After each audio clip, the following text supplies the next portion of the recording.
Jumpa lagi saudara-saudaraku dimanapun berada.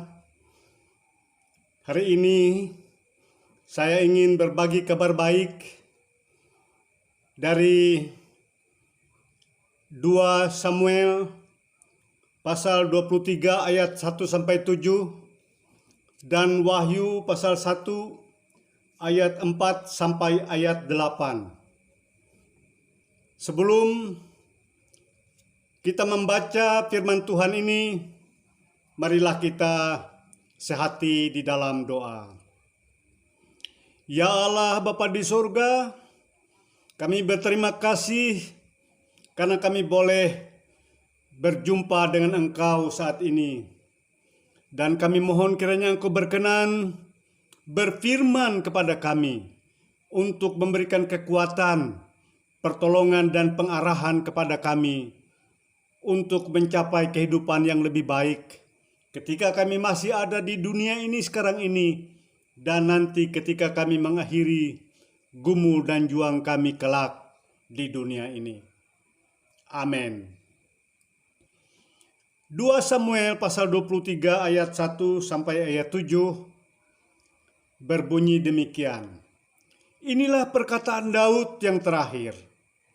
Tutur kata Daud bin Isai dan tutur kata orang yang diangkat tinggi, orang yang diurapi Allah Yakub, pemazmur yang disenangi di Israel.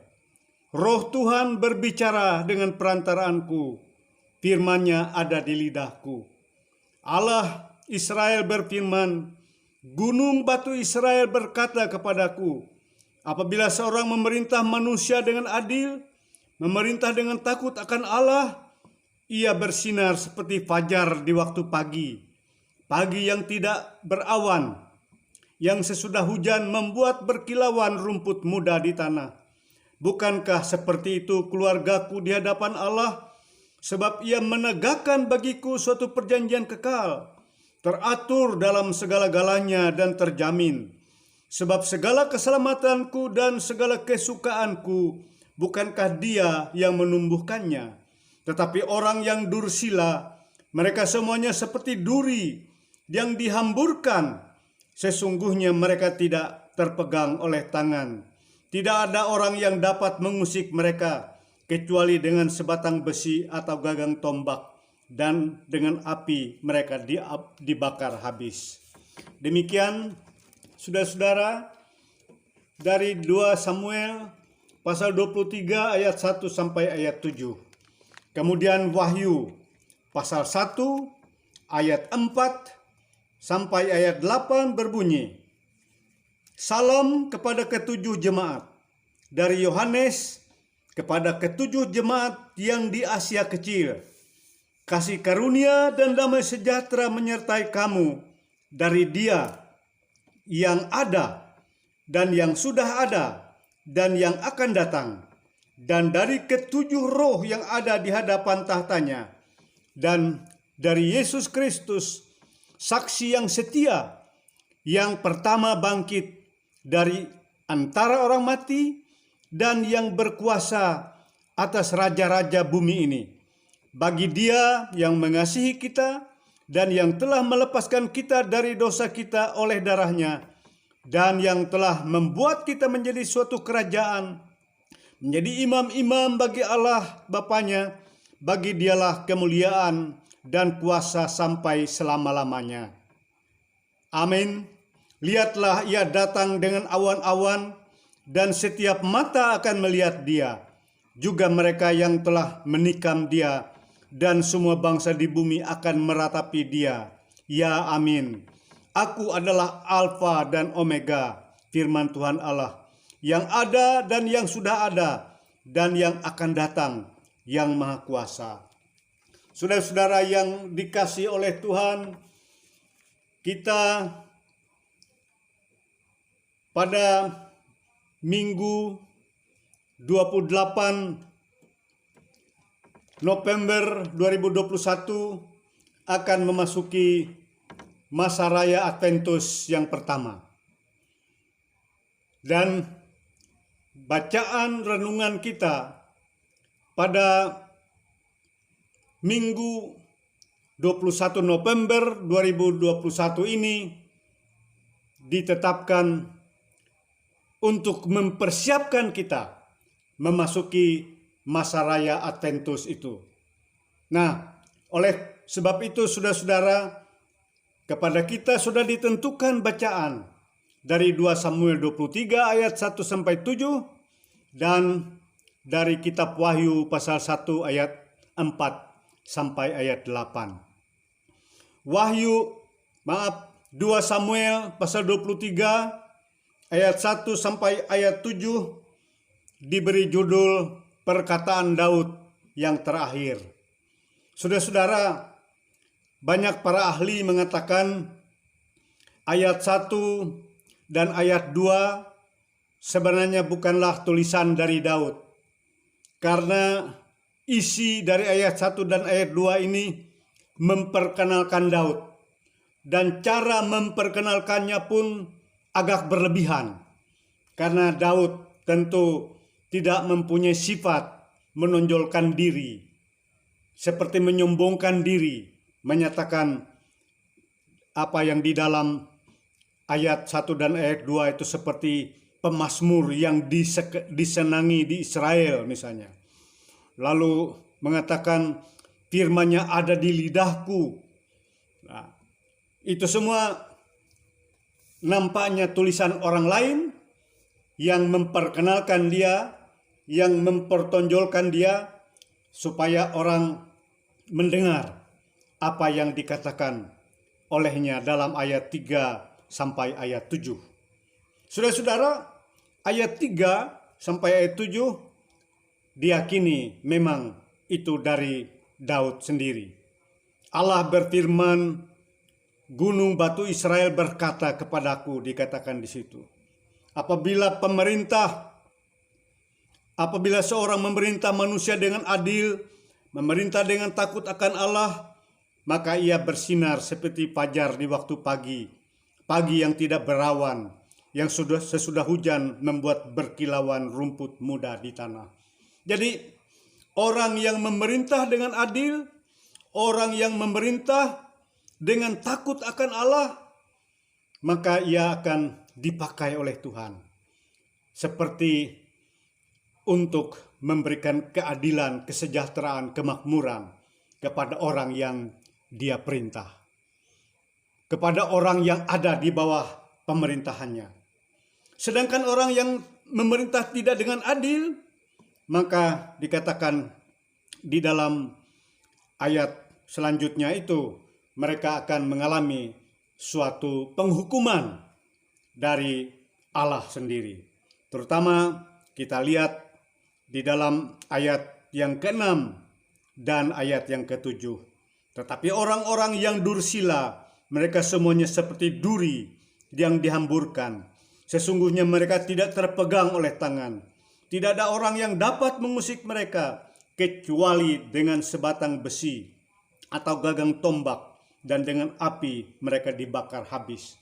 Artinya di situ dikatakan mereka tidak bisa diarahkan lagi dengan kekuatan manusia, dengan perkataan manusia, dengan apa saja, kecuali mereka diarahkan dengan sebatang besi, dengan gagang tombak, dan dengan api yang membakar mereka. Luar biasa saudara-saudara, bagaimana keadaan yang tidak baik bagi orang yang memerintah dengan tidak adil dan dengan tidak takut akan Allah. Orang yang melakukan tindakan sekehendak hatinya dengan dursila, dengan penuh kejahatan dan lain sebagainya.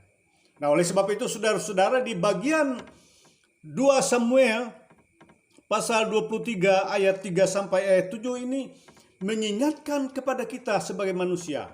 Apakah pemimpin yang tertinggi, pemimpin yang menengah, pemimpin yang terendah, atau diri kita sendiri sebagai pemimpin bagi keluarga, bagi jemaat, bagi kehidupan kita sendiri, kita harus memimpin dengan adil, memimpin dengan takut akan Allah. Tidak boleh kita memimpin dengan cara yang tidak berkenan kepada Allah. Dan kemudian saudara-saudara, di dalam Wahyu pasal 1 ayat 4 sampai ayat 8 yang berjudul Salam kepada ketujuh jemaat, ini merupakan suatu salam dari Tuhan Yesus kepada ketujuh jemaat yang dinilai sudah melakukan kehidupan yang sesuai dengan kehendak Allah. Dalam segala hal mereka hidup dengan keadilan, kejujuran, kebenaran, dan dengan takut akan Allah. Dan oleh sebab itulah, maka di sini Yohanes menyampaikan salam dari Tuhan kepada ketujuh jemaat. Berbunyi di situ, dari Yohanes kepada ketujuh jemaat yang di Asia Kecil, kasih karunia dan damai sejahtera menyertai kamu dari Dia. Nah, jadi Dia di sini dimaksudkan adalah Tuhan sendiri, yang ada dan yang sudah ada dan yang akan datang, dan dari ketujuh roh yang ada di hadapan tahtanya, dan dari Yesus Kristus saksi yang setia, yang pertama bangkit dari antara orang mati. Saudara-saudara, roh yang ada di hadapan tahtanya ini ditafsirkan oleh banyak penafsir bahwa roh itu adalah malaikat Tuhan sendiri, suruhan Tuhan untuk memberikan pesan dari Tuhan kepada umatnya, untuk memberikan apa yang harus dilakukan oleh umatnya dengan sebaik-baiknya. Jadi ada ketujuh roh yang ada di hadapannya. Dan dari Yesus, saksi yang setia.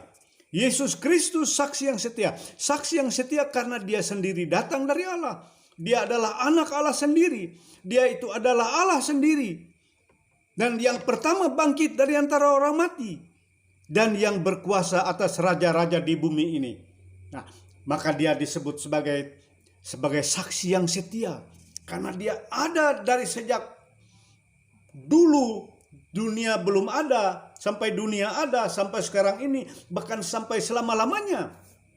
Sampai dikatakan ketika Ia akan datang kembali ke dalam dunia ini, Dia ada bersama-sama dengan Bapa Allah yang Maha Kuasa, yang pengasih, yang memberikan suatu ganjaran yang baik kepada umat yang baik, kepada umat yang setia, kepada umat yang takut akan Dia, kepada umat yang hidup dalam keadilan, kejujuran, kebenaran, tidak mengangkangi hak orang lain, tidak membuat orang lain menderita. Itu yang dikehendaki oleh Tuhan. Tetapi bagi orang yang memerintah dengan tangan besi, dengan cara yang tidak baik, dengan kekerasan, dengan cara merugikan orang lain, maka Allah sendiri akan melakukan penghukuman itu kepada mereka. Jadi menjadi pemimpin itu memang harus adil, harus jujur, harus memperhatikan semua wilayah, semua rakyat, dari berbagai golongan, dari wilayah manapun juga untuk diperhatikan. Jadi tidak boleh hanya memperhatikan sebagian-sebagian saja. Kalau kita sebagai bapak, kita memimpin keluarga, kita harus adil juga kepada anak-anak kita. Tidak boleh hanya sayang kepada satu dua, kepada yang lain tidak. Karena itu adalah hal yang tidak berkenan kepada Allah. Jadi saudara-saudara, salam kepada ketujuh jemaat yang dikatakan di sini, kasih karunia dan damai sejahtera menyertai kamu dari Dia. Jadi luar biasa saudara-saudara, kasih karunia. Kalau kita berbicara tentang salom, maka isi salom itu adalah kasih karunia dan damai sejahtera dari Dia yang ada dan yang sudah ada dan yang akan datang. Jadi yang sudah ada, sudah datang, sudah ada, Dia bersama-sama dengan Bapa, sudah ada karena Dia sudah lahir 2000 tahun yang lampau. Kemudian yang akan datang, ya, yang akan datang kembali. Karena Dia sudah naik ke surga, sebagaimana janjinya Dia akan datang kembali, maka Dia akan datang kembali. Nah, selama kita menantikan kedatangannya kembali itulah, maka kita harus menjalankan kehidupan ini dengan penuh keadilan. Kalau kita jadi pemimpin yang adil, yang jujur, yang menghindari korupsi, menghindari ketidakadilan, menghindari pilih kasih, pilih bulu, dan lain sebagainya. Itu harus dihindari. Tetapi harus betul-betul melihat seluruh yang kita pimpin, yang dipercayakan oleh Tuhan kepada kita untuk kita gembalakan. Mereka harus kita perhatikan, kita berikan yang terbaik kepada mereka dalam kehidupan mereka. Nah, saudara-saudara, kepada ketujuh jemaat, rupanya ketujuh jemaat itu dinilai dalam penglihatan Yohanes di Pulau Patmos sudah melakukan yang terbaik, yang sesuai dengan kehendak Tuhan. Siapa ketujuh jemaat yang dimaksud itu? Ketujuh jemaat itu ada tertulis di dalam Wahyu 1 ayat 11 bagian C. Di situ dikatakan Efesus, Smyrna, Pergamus, Tiatira, Sardis, Philadelphia, dan Laodikia. Dan itu semua berada di wilayah Asia Kecil. Jadi saudara-saudara yang dikasihi oleh Tuhan, Tuhan memantau, Tuhan menilai semua yang dilakukan oleh jemaatnya, yang dilakukan oleh umatnya. Tentu dalam jemaat itu ada anggota jemaatnya, ada majelis jemaatnya, ada penatuanya, ada diakonnya, ada di antara penatua itu yang ditetapkan menjadi gembala khusus, yang sekarang kita sebut pendeta.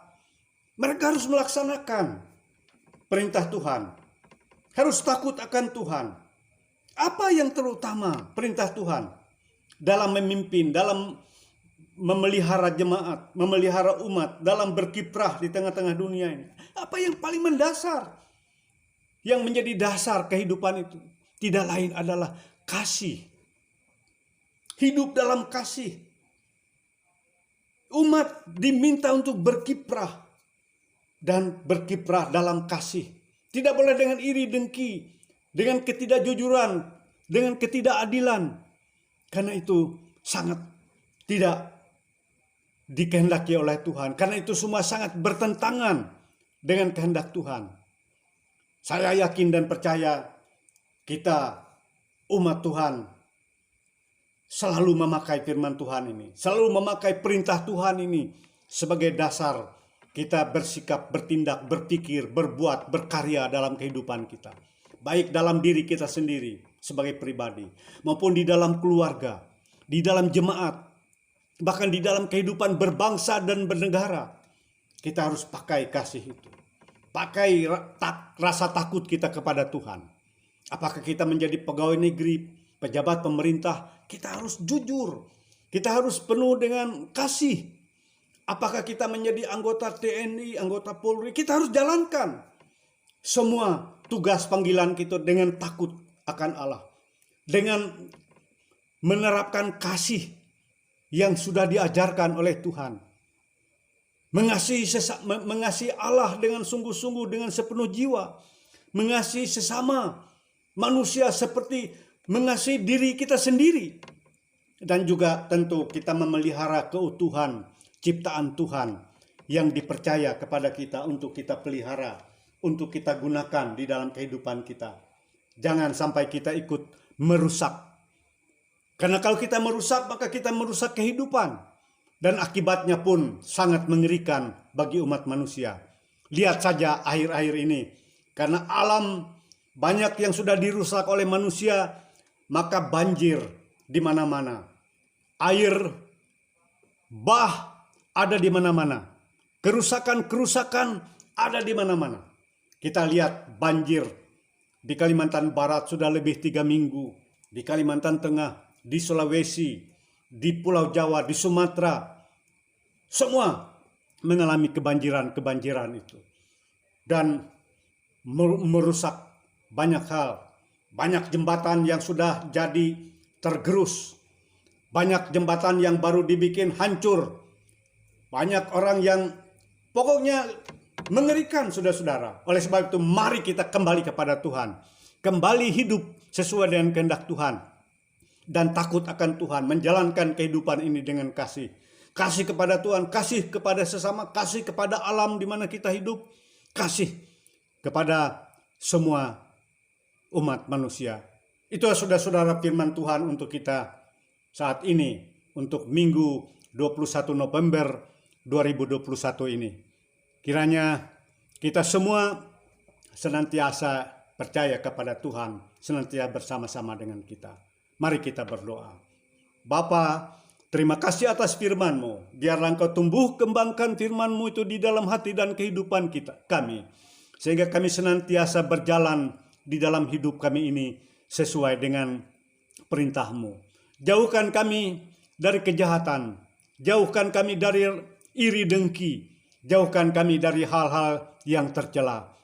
Supaya kami boleh menjadi alat di tangan-Mu. Memberitakan kasih-Mu. Memberitakan kesetiaan-Mu kepada dunia ini. Sehingga dunia ini percaya dan kembali menjalankan kehidupan sesuai dengan perintah-Mu dari hari ke hari. Dan dunia akan mengaku Engkau sebagai Tuhan dan Juru Selamat kami. Tuhan, terima kasih.